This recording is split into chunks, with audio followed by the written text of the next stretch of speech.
welcome to this episode of Kennedy Saves the World.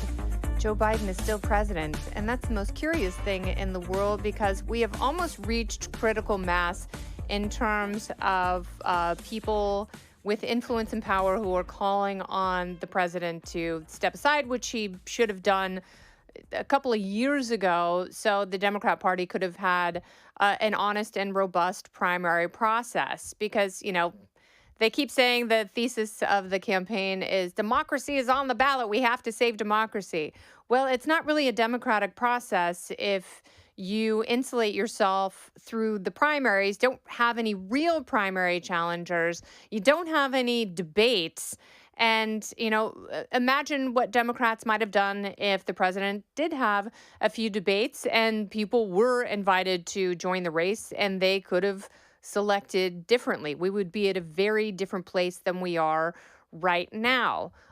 Even though I wouldn't vote for Joe Biden, and I've never voted for a Democrat for president because there haven't been any who've run who align with my philosophical beliefs.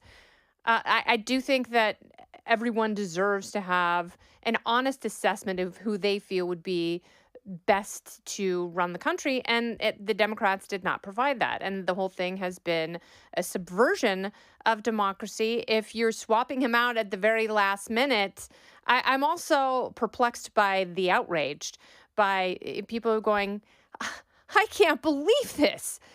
The president really did poorly in the debate because there's something wrong with him. Why didn't I know this? Well, why did everybody else who has an objective bone in their body, why were they able to see the president's speech and the way he walks and shaking hands with dead people and wandering off stage and taking the baby steps up Air Force One and being surrounded by aides as he walks across the White House lawn to Marine One? Why has everyone else who's not up the Democrat Party's establishment keister, why were we able to see this and go, we've had grandparents, we've had aging parents, we know how this story ends, and it's not great. I know John Fetterman was on with Bill and Dana on America's Newsroom yesterday, and he was he deserved accolades and perspective for having a bad debate post-stroke and then recovering from the stroke, because a stroke is something in many cases that is recoverable.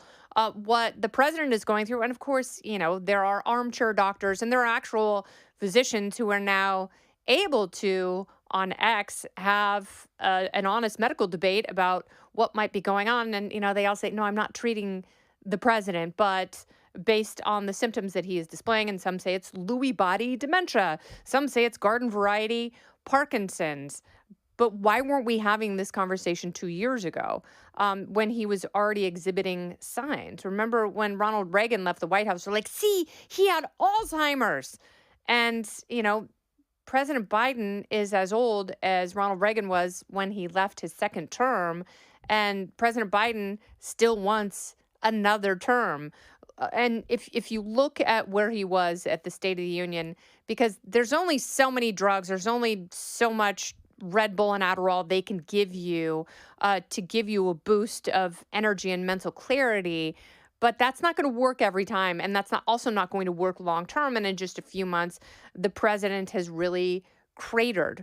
But we've seen signs of this for years. We talked about it in 2020, and he picked a horrible vice president. So now the Democrats have created this entire environment where every option is worse than the last. Don't go anywhere. More Kennedy Saves the World right after this. And of course, there are Democrats like, well, he's the best person. He's best positioned to beat Donald Trump because Kamala Harris is a horrible candidate. She's an even worse vice president. She didn't even make it through the primary process because after the debates, she was the one who cratered. And voters who know her, they don't love her. Her unfavorable rating is actually higher than President Biden. She is less popular than Joe Biden because she's not good at what she does. She's not a good communicator. She doesn't come off as being particularly competent. And those are some of the most glowing things I can say about her.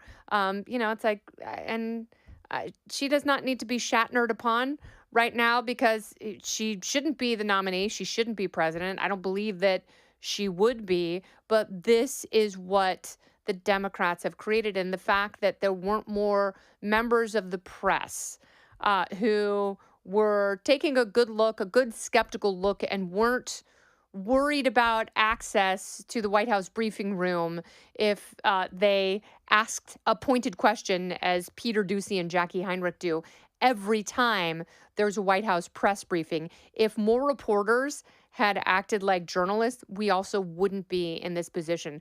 And the fact that so many members of the media acted surprised after the debate, and the best was to watch the reactions in real time, to watch the meltdowns on MSNBC and CNN, because they were incredibly disingenuous. And, I don't care if they are opinion hosts or journalists, they didn't do a good job of assessing, analyzing, and reporting what was really going on. And now here we are. And it feels like it will be a very undemocratic process because, either it's going to be the Hunger Games with a new slate of candidates who don't have enough time to get a ground game, to raise enough money, and to be effective. And frankly, they're part of the establishment as well, and they don't deserve it. No one had the spine except for Dean Phillips, who is completely inconsequential, the Democrat who tried to challenge Joe Biden, and RFK Jr. tried to run as a Democrat.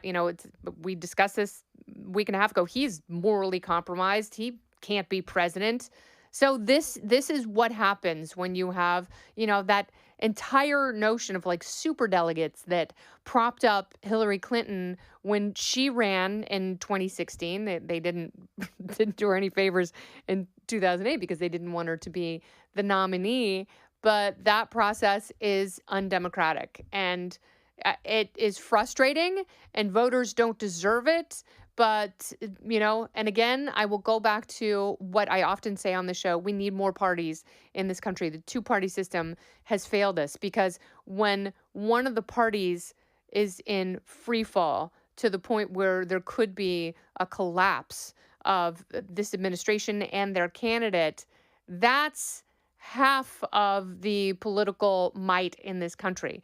And it is just melting away like those polar ice caps that we were warned about by Greta Thunberg. So, Joe Biden has frozen himself out.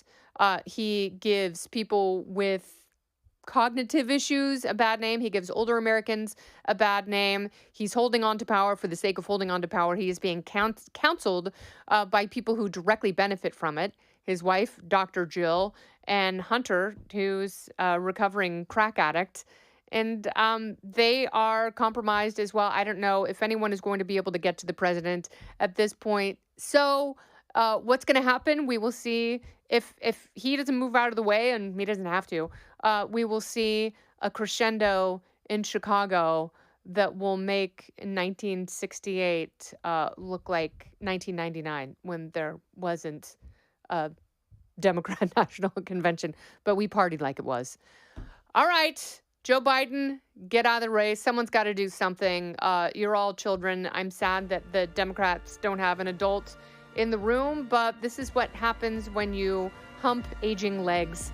This has been Kennedy Saves the World. I'm Kennedy. Listen ad-free with a Fox News Podcast Plus subscription on Apple Podcasts, and Amazon Prime members can listen to this show ad-free on the Amazon Music app. Oh, go ahead and leave me a review while you're there. I'd love to hear what you have to say. You've been listening to Kennedy Saves the World on the Fox News Podcast Network.